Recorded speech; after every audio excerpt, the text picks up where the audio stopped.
दोस्तों, स्वागत है आप सभी का मेरे YouTube channel advocate Suraj Sharma में। मैं हूं आपका फ्रेंडली एडवोकेट। आज की वीडियो डेडिकेटेड है देश के सारे मुस्लिम भाई और बहनों के लिए। दोस्तों, उत्तर प्रदेश के एक शहर संभल में उत्तर प्रदेश की पुलिस 27 मार्च 2025 को एक ऑर्डर इशू करती है, जिसमें वो कहती है कि संभल के मुसलमान जो लास्ट फ्राइडे ऑफ रमज़ान की जो नमाज है वो सिर्फ मस्जिदों में और ईदगाह में पढ़ सकते हैं और पब्लिक रोड्स और टेरेसेस यानी छतों पे नहीं पढ़ सकते। तो इसके बाद देश भर में डिबेट छिड़ जाती है कि क्या ये ऑर्डर लीगली वैलिड है, क्या संविधान संभल पुलिस को अलाउ करता है कि वो ऐसे ऑर्डर पास कर सके, और सिटीजन्स के पास क्या राइट है ऐसे ऑर्डर्स के अगेंस्ट। तो दोस्तों, जब संभल पुलिस ने ऑर्डर पास किया तो उन्होंने रीज़न दिया सेफ्टी कंसर्न्स। उन्होंने कहा अगर छत पे बहुत सारे लोग नमाज पढ़ेंगे तो वहाँ पे एक्सीडेंट होने का खतरा है, और ऐसे ही रोड पर नमाज पढ़ी जाएगी तो वहाँ पे ट्रैफिक डिस्क्रप्शंस हो सकते हैं। तो दोस्तों, संविधान की बात करें तो आर्टिकल 25 ऑफ द कॉन्स्टिट्यूशन हर इंसान को यह आज़ादी देता है कि वो अपना धर्म फ्रीली प्रोफेस, प्रोपोगेट और प्रैक्टिस कर सके। हालांकि इसमें वो कुछ रिस्ट्रिक्शंस लगाता है। रिस्ट्रिक्शंस लग सकते हैं पब्लिक ऑर्डर, मोरालिटी और हेल्थ के बेसिस पर।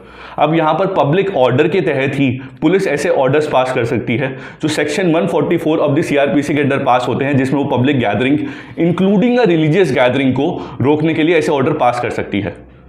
तो दोस्तों, ये बात तो सच है कि संभल पुलिस के पास एज पर द कॉन्स्टिट्यूशन ये राइट था वो एक ऑर्डर पास कर सके, और इसको सभी मुसलमान भाइयों को अवॉइड करना था। लेकिन यहाँ पर एक इंपॉर्टेंट क्वेश्चन ये भी उठता है कि ये संभल पुलिस जब ऐसे ऑर्डर पास करती है तो वो सिलेक्टिव नहीं हो सकती। वो किसी एक धर्म के लिए ऐसे ऑर्डर्स पास नहीं कर सकती। वो सारे धर्मों को उसको इक्वली ट्रीट करना पड़ेगा, और कोई भी धर्म हो, चाहे उसका रिलीजियस पोजीशन से अगर कोई ट्रैफिक डिस्ट्रप्शन होते हैं या सेफ्टी कंसर्न्स होते हैं तो उसको ये वाला जो ऑर्डर्स है सबके लिए पास करने चाहिए। अगर वो ऐसा नहीं करती तो सुप्रीम कोर्ट जा सकता है कोई भी इंसान और बोल सकता है कि आर्टिकल 14 का वायलेशन हो रहा है और धर्म के बेसिस पे डिस्क्रिमिनेशन हो रहा है, जो कि बिल्कुल भी अलाउड नहीं है।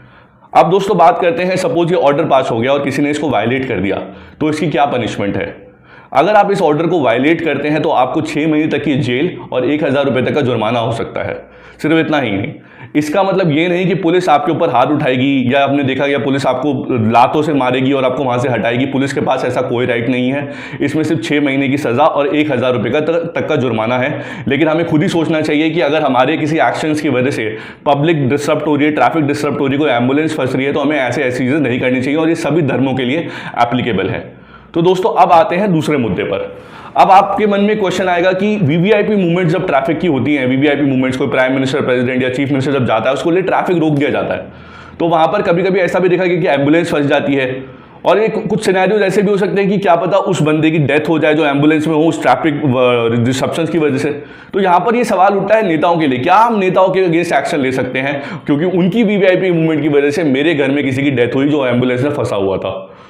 तो दोस्तों, इसका जवाब अगर आप सरकार से पूछेंगे या फिर किसी पॉलिटिशियन से पूछेंगे तो वो बोलेंगे कि संविधान के अंदर ऐसा एक प्रोविजन है जिसका नाम है आर्टिकल 19(5), जो बोलता है कि पब्लिक इंटरेस्ट, सिक्योरिटी और ऑर्डर के तहत आपकी जो राइट टू फ्री मूवमेंट है थ्रू आउट इंडिया उसको रोका जा सकता है। तो प्रोटोकॉल्स का ही एग्जांपल दिया जाता है जिसमें बताया जाता है कि प्राइम मिनिस्टर और प्रेसिडेंट को SPG एक्ट के तहत और होम मिनिस्ट्री गाइडलाइंस के तहत प्रोटेक्टेड हैं, जो कि पब्लिक इंटरेस्ट में है, और इसके खिलाफ आप एक्शन नहीं ले सकते। तो आप सोचेंगे क्या लॉ में कोई भी एक्शन नहीं है अगर मेरा कोई रिश्तेदार कोई एम्बुलेंस में फंस गया और उसकी डेथ हो गई किसी ट्रैफिक डिस्ट्रप्शन की वजह से। तो दोस्तों, इसको पब्लिक न्यूसेंस तो माना जाता है, लेकिन इसमें जो पनिशमेंट है वो सिर्फ कोई जेल की पनिशमेंट नहीं है, सिर्फ 200 रुपये का इम्प्रिजनमेंट ऑफ फाइन है। तो हमें जो एक्चुअल में बात करनी चाहिए वो इस बारे में बात करनी चाहिए कि वीवीआईपी मूवमेंट से जो ट्रैफिक रुकता है और लोगों को तकलीफ होती है उस पर क्या एक्शन लेती है पुलिस। क्या उस पर सेक्शन 144 का ऑर्डर पास कर सकती है पुलिस? क्या नेताओं के अगेंस्ट ये ऑर्डर पास हो सकता है, या फिर ये किसी रिलीजियस कम्युनिटी के लिए ऑर्डर पास होता है? तो यहाँ पर सवाल डिस्क्रिमिनेशन का है, जो कि एक वैलिड सवाल है। लेकिन हाँ, अगर हम बात करें संभल ऑर्डर के स्पेसिफिक ऑर्डर की जो उन्होंने पास किया था, तो वो लीगली तो वैलिड है, बट ये है कि डिस्क्रिमिनेटरी वो नहीं होना चाहिए। अगर वो ऐसा होता है तो सुप्रीम कोर्ट इसके लिए जाया जा सकता है, और वो जाएगा आपका फ्रेंडली एडवोकेट अगर आप उनसे कम्युनिकेट करेंगे। अगर आपके मन में कोई भी क्वेश्चन है तो आप कमेंट सेक्शन में लिख के पूछ सकते हैं, डायरेक्टली मुझे लिख सकते हैं। मिलते हैं अगली वीडियो में। धन्यवाद।